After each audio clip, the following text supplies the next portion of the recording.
আমি সিদ্ধান্ত নিয়েছি আমি আর বিদেশে যাবো না।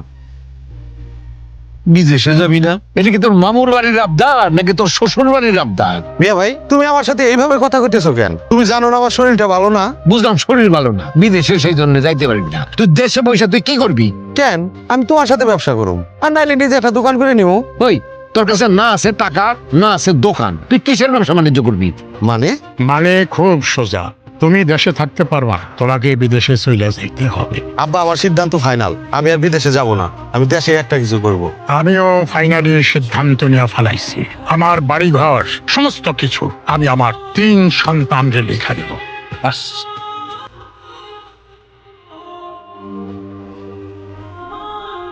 কি ব্যাপার মেয়ে ভাই, এত জরুরি আসতে বললা? আর বাড়িতে তো লোকজন কেন? বাড়িতে লোকজন কেন সেটা তোর শাশুড়ির দিকা, আমার জায়গার সমস্যা। আমি সালিশ ডাকছি। কেন? তোমার অধিকার, তোমার হক, এর থেকে কেন তোমারে তারা বঞ্চিত করবে, সেই জন্য আমি সালিশ ডাকছি। আপনি আমার কাছে জিজ্ঞেস না করে আমার বাপ ভাইয়ের নামে সালিশটাকে আপনি অন্যায় করছেন। আমি তো কোনো অন্যায় করি নাই বাবা, আমি তো শুধুমাত্র তোমার অধিকারটা বুঝাই দেওয়ার চেষ্টা করছি। এই যে আমার বিআই সাহেব বসে আছে না, বিআই সাহেব আর উনার বড় ছেলে, এই দুইজন মিলা আমার মাইয়ার জামাইয়ের সম্পত্তি থেকে বঞ্চিত করছে। এটা কি কোনো ন্যায্য কাম করছে?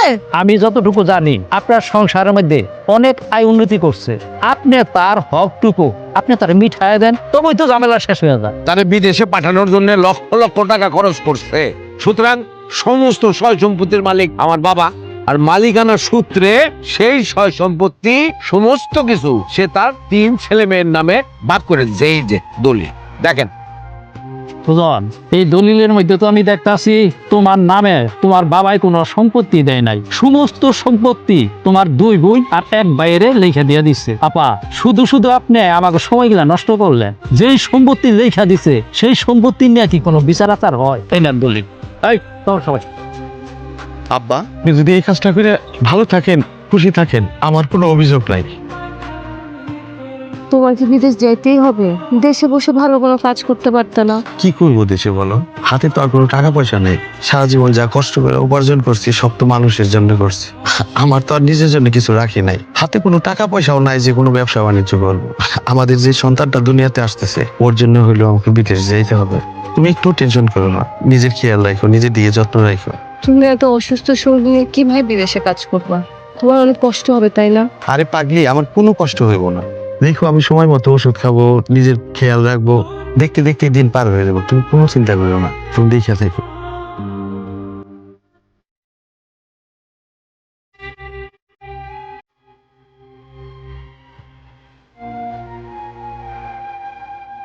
এই তোরা এই বাক্স ব্যাটারা নিয়ে কই যেতেছ? নতুন বাড়ি তো রেডি হয়ে গেছে, সেখানে গিয়ে উঠবো। নতুন বাড়ি গেছে তো আমরা যাবো না? আরে মা কি কয় দাও দেখি, তোমার কি মাথা খারাপ নাকি? ওইখানে তুমি গিয়ে কি করবা? এখানে তো ভালো আছো, সুন্দর আবহাওয়া, পরিবেশ ভালো, বাতাস, সূর্যের আলো সব আছে। ওইখানে তুমি অ্যাডজাস্ট করতে পারবা না। তোমার বৌমা খায়েশ করছে তার স্বামী সন্তান নিয়ে আলাদাভাবে ওইখানে সংসার করবে। দেখ সুমন, যতদিন পর্যন্ত এই বাড়ি ঘর সয় সম্পত্তি তোর বাপের নামে ছিল ততদিন বড় বৌমা কইছে আমরা সবাই মিলে গিয়ে শহরে নতুন বাড়িতে থাকুন। আর যখনই তোর বাড়ি ঘর লেখা দেওয়া হইলো তখনই কি বড় বৌমার শহরে পাল্টাই গেছে না? বেয়াদবি নিয়েন না আম্মা, আপনার এসব তেরিবেরি কথার জন্য আমার আপনার সাথে থাকতে মন চায় না। আপনি একটা বিরক্তিকর মানুষ আম্মা। বৌমা, তোমার শাশুড়ির সাথে তুমি ভদ্রভাবে কথা বলো। শোনো, যে সম্পত্তি নিয়ে তুমি বড়াই করতেছো সেই সম্পত্তি তোমার স্বামীর উপার্জন করা টাকায় না, সেটা আমার এবং সুজনের। সেই সম্পত্তিও চিটিং বাটপারি করে নিছে। আব্বা, কারে আপনি চিটিং বলতেছেন? কারে আপনি বাটপার বলেন? আপনি তো মহা বাটপার, আমার চেয়ে তো বড় বাটপার। তা না হইলে আপনি নিজের ছেলের সম্পত্তি বাটপারি করে অন্যের নামে লিখে দেন? আপনি তো মহা বাটপার। সুমন, বেয়াদবি করিস না। চোখ রাঙ্গায় কথা বলবেন না আব্বা, আমি বলে দিলাম আপনারে। চুপ করো, এসব সিটারদের সাথে এত কথা বাড়ায় কোনো লাভ নাই। আমাদের নতুন বাড়িতে কত শত কাজ পড়ে আছে, টাইলসের কাজ, এটার কাজ, সেটার কাজ, গোছ গাছ আছে, শুরু তো তাড়াতাড়ি। এই আসো বলি।